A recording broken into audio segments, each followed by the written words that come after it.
Et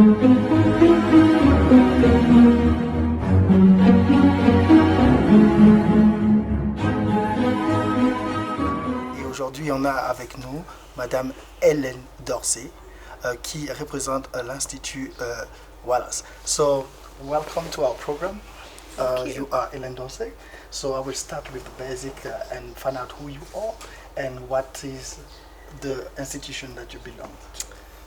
Well, thank you. You're Thank you for having me. I am part of a foundation, a charitable foundation based in Washington, D.C. called the Wallace Global Fund, and we support work on human rights, women's rights, and environmental action, climate change.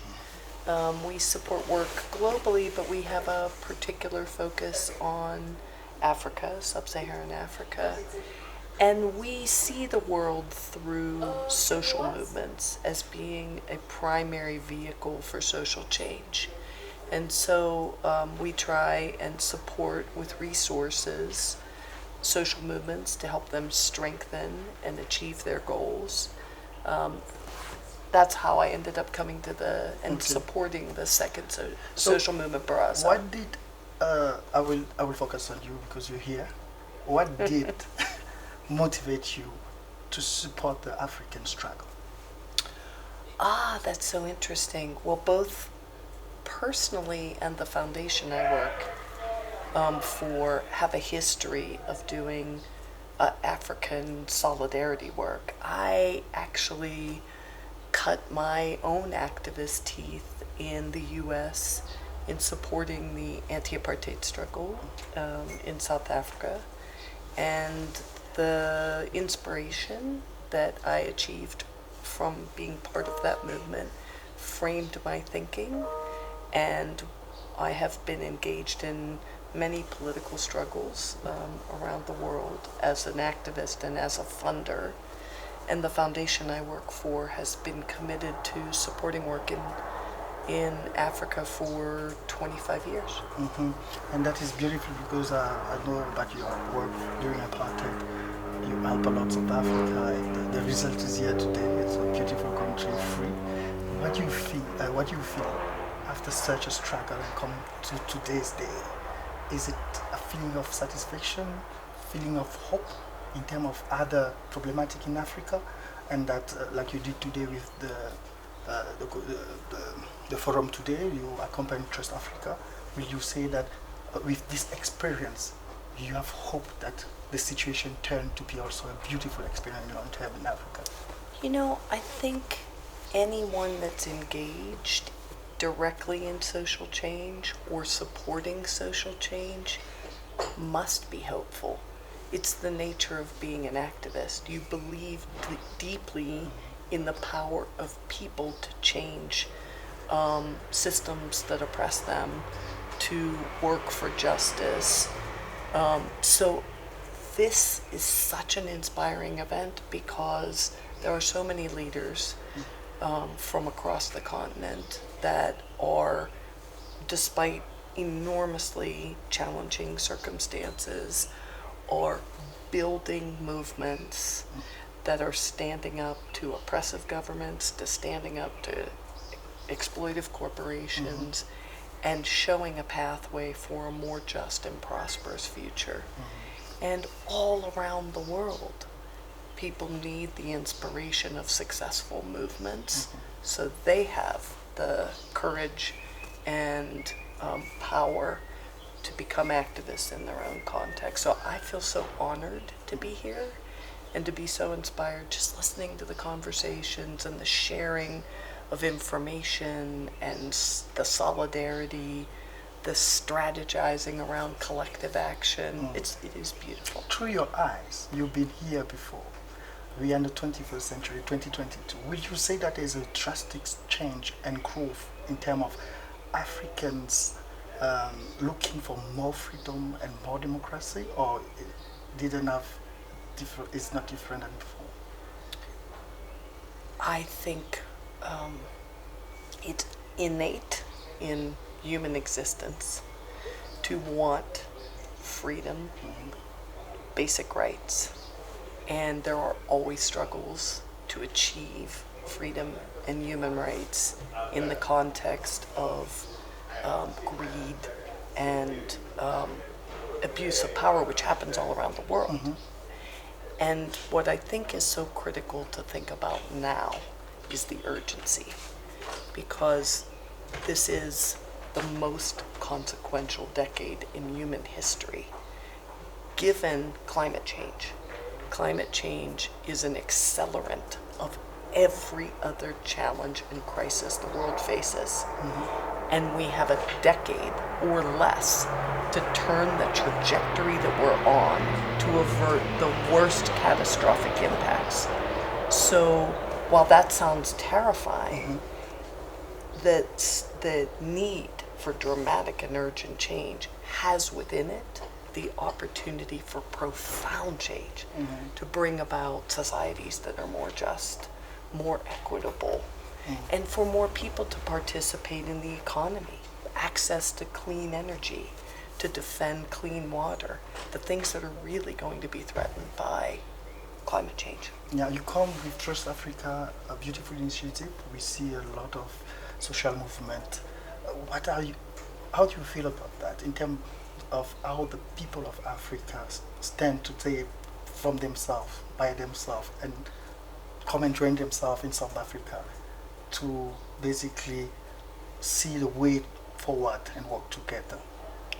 Was part of your vision at Wallace that such a movement will be born and facilitate also your work? So there are so many movements represented here at this meeting, and I think there is desire and hope to build more collective power and more solidarity across the movements. What I've seen the last couple days, which is an honor for me just to be part of this, what I have seen is some of the most strategic, hopeful, dedicated activists and leaders. And selfishly, I'm going to take that energy back because I want to help in my sector, which is philanthropy, which provides resources to movements and nonprofits.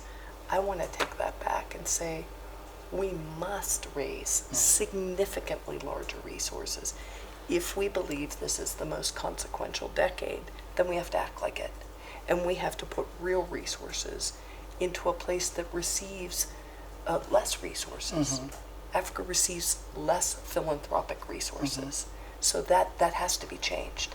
And these leaders are ones that we can invest in with total confidence and joy and hope, because we see the pathway of change. So will you say that your institutions see the importance of free and liberate Africa so that Africa can participate equally to the world change and decision? Without question. Without question. It is essential. Yes. Because if one is not free, none are free. Yeah, that's beautiful. So where is the next, what is the next step for Wallace in terms of Baraza? Will we see Wallace Group or institution more engaged with other countries? Because many Africans say that South Africa always benefit from the West more than the other region like Gabon, Cameroon, Togo, Burkina Faso. What will be your change game? Really good question. We don't just support work in South Africa. We support work across the continent, particularly in women's rights, human rights, and climate change.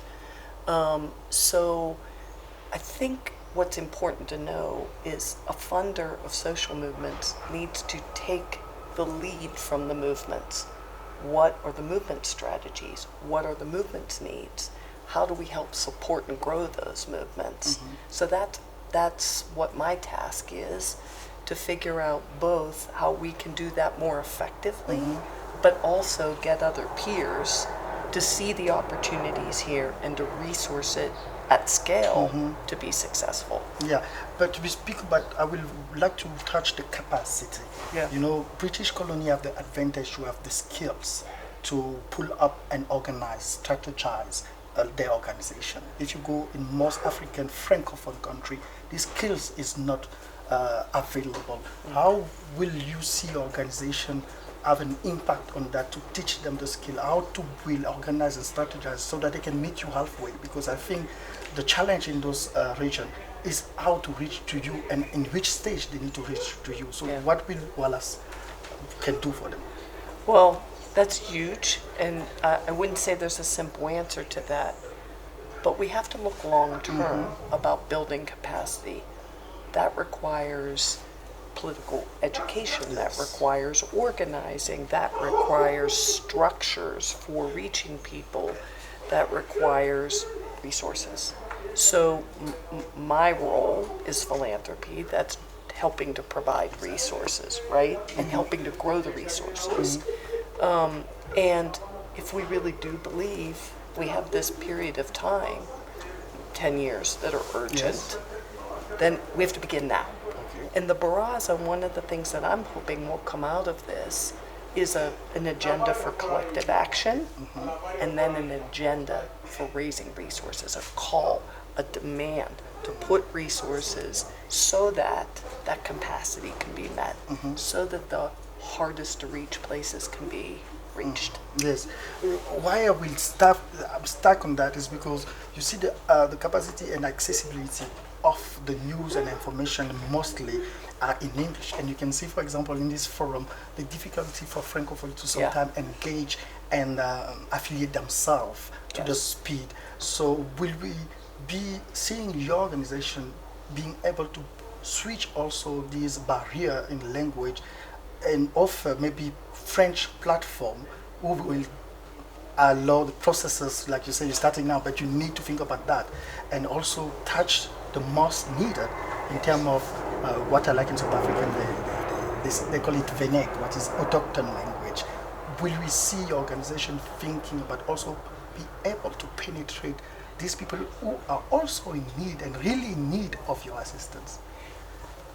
Any strategy, either for social change or for funding social change, has to understand language and cultural differences. Exactly. So it's a yes, of course that needs to happen. I wish we were a much bigger foundation and we could distribute way more funds than we have. You will. And actually, I'll just say about our foundation, because we think things are so urgent, we made the decision to spend out all of our resources. We will be closing down in 5 years.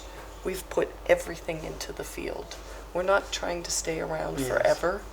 We're saying this is the moment where the dollars or other currencies matter the most. So, but what we can do is try and bring more of our peers that may have more resources along. And yes, and we work in francophone countries. Thank you. We hope that that goes faster. And to close, because I know you have a lot to do, in terms of where we're going with your institution and the Baraza, what is the future for you? What will you ask? What is the final message? I think the message is we're here to support what comes out of this. This is what's happening collectively right now, what the movements create together. It's our job to find a way to support it. So I'm excited about doing that, and I think we have to think beyond there being a third Baraza and thinking that this is a process. Exactly. And we need to build momentum and keep on building the momentum. So we hope to see you in the next Baraza, and enjoy your stay in Africa, and good and safe return at home. Thank you. Thank you for having me. Thank